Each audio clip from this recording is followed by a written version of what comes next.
I feel like I had it kind of easy. My drug of choice was heroin when I was out there, and just in the last 5 years, heroin doesn't exist anymore, and it's fentanyl. And fentanyl is a lot harder to get off of than heroin. The withdrawal times are longer and they're more severe. Fentanyl is in abundance. It's everywhere, it's cheap, it's plentiful, and it's causing so many more overdoses. But our detox centers and our insurance hasn't really caught up to that.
And I don't think any of you have either. And I think you should still ask for it until you get it.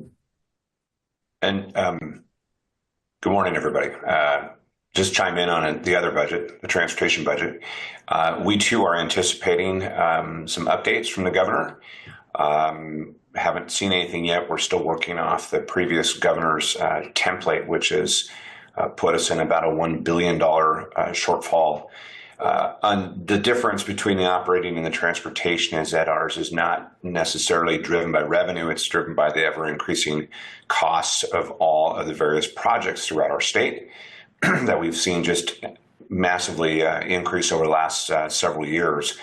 So we are doing a zero revenue budget foundation right now, and but I'm sure that there will be many conversations with regards to revenue. I remain and we remain committed to looking at every area that we can reduce our costs. I think the bigger conversation has to be around moving forward. When you look at any new revenue, until we solve what's causing the problem with these increased expenses on our projects, which I would say, and many would be the regulatory environment here in Olympia that's created a lot of this, that can be directly traced to that. I also would say that the bill didn't get a hearing, but it has to be on the table that we continue the conversation around using the climate commitment funds as they are allocated for transportation. There is close to $2 billion of revenue that is directly associated with the Climate Commitment Act that is earmarked for or designated for specific usage. And I think in this time that we should be having that talk and consideration before we talk about new revenue to solve this problem within transportation. But the work continues.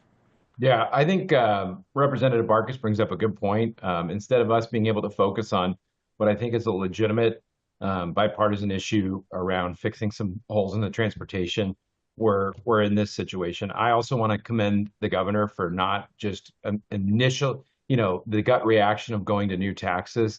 And I think the former governor put him in a really untenable spot. I mean, this budget proposed was Inslee's budget. It was so reckless that they, had to slap a constitutionally dubious wealth tax on it just to get it to work. And so the governor has been largely handicapped going into this from the beginning. So I'm going to express our caucus's commitment to working with him to solve these problems because we have good ideas on how to right size the budget. And so that's a nonpartisan issue. Let's get it done right without the knee-jerk reaction of going to new taxes to solve irresponsibility. Drew, did you have a follow-up? Not today, thank you. Okay. Next, we will go to Jeannie from KUOW. Good morning. I wanted to ask, now that the policy cutoff is behind us and the fiscal cutoff is ahead, is there anything that stands out to you all about the cutoff behind us or the one in front of us? Some major wins for your caucuses or major losses, just in terms of legislation that is no longer moving forward or things that are still trucking along? I'll just start real quick on the housing front. Major disappointment that we did not advance any policy or any legislation with regards to eviction reform or fixing the problem that has been brought forth by all pieces of the industry, from the affordable housing groups to the private sector. Instead, we focused on a lot of other policies to push through to try to get at the quote-unquote supply side of things, which I think will be more detrimental to supply side, namely the rent control, rent stabilization bill that did come out of committee. It's sitting there now, but we proposed quite a few bills on supply. Only had, of all the bills that we put forth on eviction reform, working with landlord tenants and everything else, we only had 7 come out of committee, and none of them were related to those issues. So some disappointments coming out of the housing committee for sure this year, not getting at the problem. We're still talking supply side issues, still talking about doing that. It just seemed very counterintuitive with a lot of the policy that came out of housing, which will be more detrimental to supply in the long run than actually fixing the problem.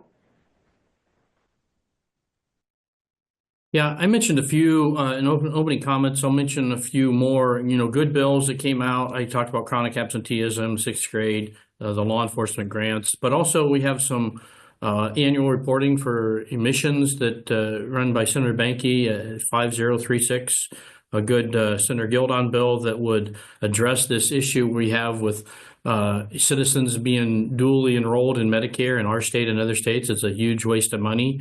A good example where we can find savings without hurting services to our citizens. So there's some good bills out there. Another one that reduced and eliminating the cost sharing for prenatal and postnatal care that run by Senator Mazzal came out of committee. So there's some good stuff, bad stuff. It's the stuff that Senator Representative Barkas mentioned. Rent control continues to move ahead in the Senate, sadly. It's a bad policy that doesn't address a real problem. And we did not see nearly the amount of pro-housing bills come out of the Housing Committee that I'd hoped for. There are a few, and hopefully those will be improved as we go along. But this notion presented by the Senate Majority Leader that they're going to pass the rent control bill and a suite of pro-housing bills, I'm not seeing a suite. I'm seeing pretty small pickings, frankly. So that does not bode well for our housing situation. Other things going on, the unemployment insurance for striking workers. It's a bad bill. It's unfair to workers across the state who can't take advantage of that, but yet would pay for it. I mentioned the parental rights bill that already went off the Senate floor. There's some other public safety bills that are still alive, although in Ways and Means, so I'm not sure they'll survive there. We'll see. Yeah, I'd definitely like to add some. I mean, I think the ledger of what we're concerned about is definitely a lot larger than what we're happy didn't pass. But there were a number of bills that have, did not make it through that I think is good for the state. There was a bill to 1445 that would create a single payer healthcare system. That's not moving forward. There was another minimum wage, artificial minimum wage hike. Continues this assault on jobs in our state and makes it harder and harder to not only have employees, but for employees to find good working jobs in this state. There was a tax on footwear and apparel for environmental purposes. I mean, that's not good for people. And then I think the two that, were of interesting note was their tax on cow farts that died, and they're trying to erase George Washington from our state flag. So smaller issues in the grand scheme of things, but hugely insightful into where their priorities are. Jeannie, did you have a follow-up? Just on the housing front, I wanted to ask, and this might be a question for Barkas, but do you have any sense of, I guess, what the hesitation was with some of this legislation? I guess what was the main thing you were hearing about, why these pieces of legislation for the supply side, in your view? Like, what did you hear from the other side about why they didn't move forward? I just think it speaks to a broader agenda. And, it started day one with the rent stabilization. That seemed to be the theme that they wanted to talk about affordability. They categorized many of these bills about supply. I thought it was interesting that we were running bills to, unconstitutional, by the way, to limit an individual owner or corporation from owning more than 25 homes, or limiting somebody from being able to own more than 200 manufactured homes or groups thereof. These are directly anti-supply, trying to go at a broader problem of affordability by doing anti-supply bills. So you can kind of see this agenda that was there, and really that was kind of the theme. The only one true big supply bill was my law split bill that's been worked on for 3 years. And, it got out of the Housing Committee, and then it stalled out in appropriations because they added a big fiscal on it. We fought that. It was pulled off appropriations on last Thursday, and then miraculously put back on appropriations and passed unanimous out. It's really the only big supply side bill that is moving right now, in our opinion, that it will actually get at the issue by creating more, available land within the confines of the GMA. So just an interesting agenda. I've never seen it in my 9 years on the Housing Committee, an agenda like this come through, especially as we have been talking about for years, building upon the successes of 2022 and 2023, where we did a majority of the policy. But I was very surprised. We're bipartisan. Very surprised we didn't entertain any of the reform bills around eviction, which is probably one of the single biggest problems facing our state right now within the housing provider space. And none of those were brought up to deal with it. All right, next we'll go to John Stang. Hi, just a cold-blooded political question on two bills that you are opposing. The parental rights bill and the initiative bill. I'm going to throw at you, you just don't have the votes to stop them. Is there anything that you can realistically do to oppose them, or are you just going to have to go down swinging and just accept the fact that you're outnumbered? Well, I don't think we're outnumbered, John, but I appreciate your comment. I don't think we're outnumbered because the people of the state of Washington are with us. On the parental rights bill, the opposition to that bill is over the top. Parents are frustrated, and I'm talking about Republican parents, independent parents, and Democratic parents, that the Democrats in Olympia want to eliminate their rights. Yep, well, they got us outnumbered in legislators here, but those legislators, us and the ones on the other side of the aisle, need to listen to their constituents, and their constituents are pretty clear. They don't want their rights as parents to be messed with. So I don't think we're done there yet. We'll see. If they want to continue to thumb their nose at parents, then they certainly have that option. I just wouldn't advise it. Same thing on the initiative killer bill. This is wildly opposed in both times it's been heard so far. Overwhelmingly, I think 90+% opposed. They're getting lots of feedback from voters across the state that say they're saying don't do this, that don't mess with our ability to access democracy directly. So there's a lot more to, and you know this, John, a lot more to the legislature than just who has more votes on each side of the aisle. The people of the state of Washington matter, and if we listen to them as we should, I think that both these bills will fail to make it forward. Yeah, I mean, this is just another year in the Democrats' continued assault on the initiative process because they don't like when people of Washington may disagree with them. And it wasn't just this year. They've added all sorts of rules and requirements in order for them to be able to weaponize the initiative system for and against stuff that they don't want. And this is just another step in it. I largely agree with Senator Braun. I think that this is a victory that will largely come for the people. We often hear about, the assault on our democracy and constitutional crisis. I mean, I guess I'm never going to listen to a lecture from a Democrat again about, attacking our systems of voting and representation when they continue to do stuff like this. So blatantly, opposed to what the people of the state of Washington want. I am coming at you again, sort of the cold-blooded vote counting thing. The Democratic leaders are fairly firmly ensconced in their stances. About 90% of the votes in either chamber are usually straight party votes. And I've asked this same question on the Democrats on some things that they don't have the votes on.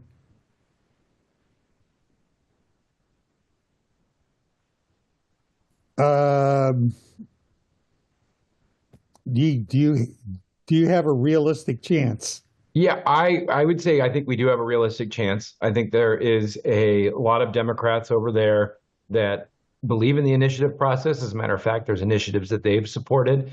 And I think that the Democrats are going to have to spend more time arm twisting some of their members to support something like this, when a lot of their members know that this is, an attack on a fundamental constitutionally protected right for the people. Thank you. All right, next we will go to Mitchell Rowland. Good morning. I want to follow up on something that Senator Chris Gildon said earlier. He said that the budget deficit was closer to $6.6 billion, not $12 billion, as projected by OFM. I was wondering if you could give a little bit more detail on how you arrived at that figure compared to the number that's been used by OFM up to this point. Yeah, I'd be glad to. So if you remember back to November timeframe, we started hearing that there may be a $4 billion shortfall. And then that quickly jumped to 7 or 8 billion. And then that jumped to 10 or 12. And then, in recent times, we've heard 14, maybe 15. So as all of these numbers started to grow, I started becoming very dubious of what exactly is being considered inside of the shortfall. And so I reached out to nonpartisan staff in December, and I asked them to come up with the actual number, the maintenance level number of what is the shortfall. So if you take away all of the politics, you take away all of the, the new spending, fancy new things, and you look at what is required to run government next year in a manner that you're running it this year, then you're looking at $6.7 billion, and that's from the Ways and Means nonpartisan staff.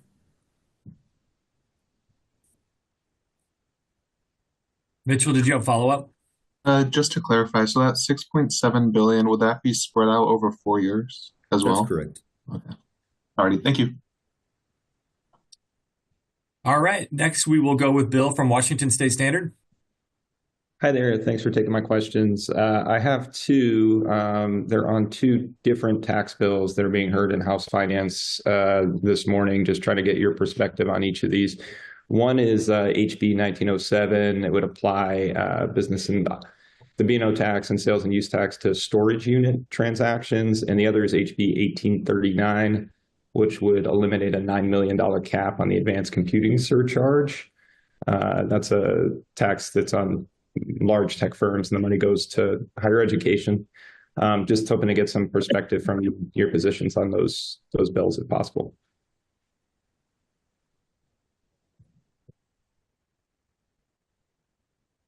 Well, they're not in the Senate, so I don't know a lot about them. It is kind of crazy to me that the Democratic majorities are interested in taxing self-storage. You don't get any more working Washingtonian than self-storage.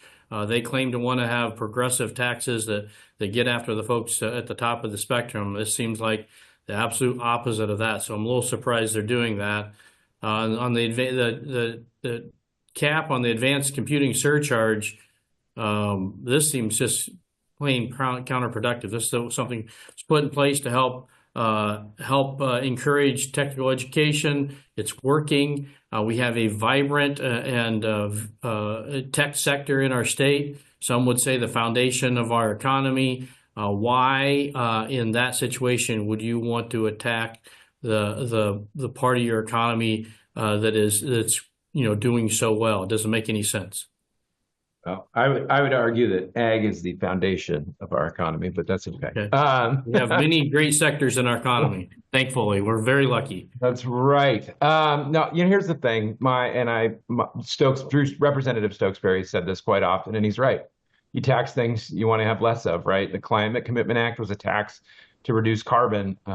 Here we have a very thriving part of our economy, and you're going to increase taxes on that. That's either going to do one of two things: send the industry out of this state, which will net cost us more than this tax would collect, or two, get passed on to the consumer, which again means less money for working Washingtonians. So Why, if it ain't broke, don't fix it. I would just add, I agree with Senator Braun. I think, they're, I don't know, maybe I'll use the word desperate, but I think creative. I mean, storage units, one of the fastest growing segments we've seen over the last 10 years of the development of storage units. Why? Because our population is growing. The other part is that any new building in the supply side of housing is either multifamily, which doesn't have a lot of storage, or single family that's built very small because of the requirements of zoning and everything else confining within the GMA again. So you have forced an issue where you must have areas to store your stuff, as George Carlin would say. So yeah, creative way. It's another door tax. It's crazy that you would tax somebody for storing their possessions. So pretty ridiculous, but it's not out of the realm of opportunity for them. I think there's many other ones that we haven't yet even seen that they're looking at as far as new taxes within that space. I'm pretty sure they're going to mandate we check our couch cushions once a year for any coins and remit them to the Treasury. Well, and I'll just tag on to this a little bit because it appears to me that taxing storage units is an anti-renter tax. Because whenever you think about the people who need those storage units, you're looking at people who are renting apartments and possibly don't have sufficient storage inside of their apartment unit. So it seems like this is an anti-renter tax. And, I don't want to lose sight of some of the other taxes that have been proposed already. We call them we've dubbed them the mega taxes. And that's the wealth tax, which you're looking at $13 billion over 4 years. You're looking at the payroll or the jumpstart tax, which could be about $8 billion over 4 years. And then you're looking at the B&O surcharge, which could be about $6 billion. To put that in context, whenever we were looking at the capital gains income tax, that was a $2 billion tax. These are mega huge taxes that are waiting out there. And of course, nobody's really talking about them right now. And I would expect that whatever proposals that the Democrats do come up with, they're probably going to wait until the last minute as a strategy in order to, keep the public from talking about it for, a number of weeks. But we shouldn't lose sight. Those are on the way. Bill, did you have a follow-up? Nope, that's it for me. Thanks. All right, last question will go to Carlene Johnson of the Center Square. John, also from House Finance today, a couple of other tax-related bills that I wanted to get your take on. One has to do with education funding, and this is 1356. So this would increase the maximum per pupil limit for school enrichment levies gradually over several years. As y'all are aware, we already fund our schools pretty well on a per pupil basis, but this would let them go after not only local levy dollars, but also increase the property taxes that the state can take to increase per pupil funding. So I want to get your take on that. And the other one is HB 2019, making the estate tax, quote, more progressive. That's also getting a public hearing today in House Finance. Yeah, I'll speak to 1356. A number of problems here. Again, you've got tax increases on working families right now when they can least afford it. And I think a bigger problem and issue that I have with this personally is that it's just going to increase school district inequities. It was almost immediately after McCleary got fixed, we went back on equal funding for our school districts. And now rich districts can do a tiny levy and get tons of money, and poor, more rural and less property intensive districts can't do that. And so once again, we're setting ourselves up for a future lawsuit and failure. And there's two groups that are going to hurt in this: the kids and working families that are having to burden all these taxes. And we're getting to a breaking point where we just can't keep doing this and expect people to be able to make ends meet here in our state. Yeah, I'll second Representative Corey's comments on the per pupil tax. This is a bad idea. It's regressive. It hits small rural districts makes it them unable to keep up with other districts in terms of funding for K-12 public education. It's bad, and it's just the wrong way. Our paramount duty is to fund education. We shouldn't be, from the state level, we shouldn't be looking for ways to allow locals to fund it from local taxes, because we know that leads to inequity.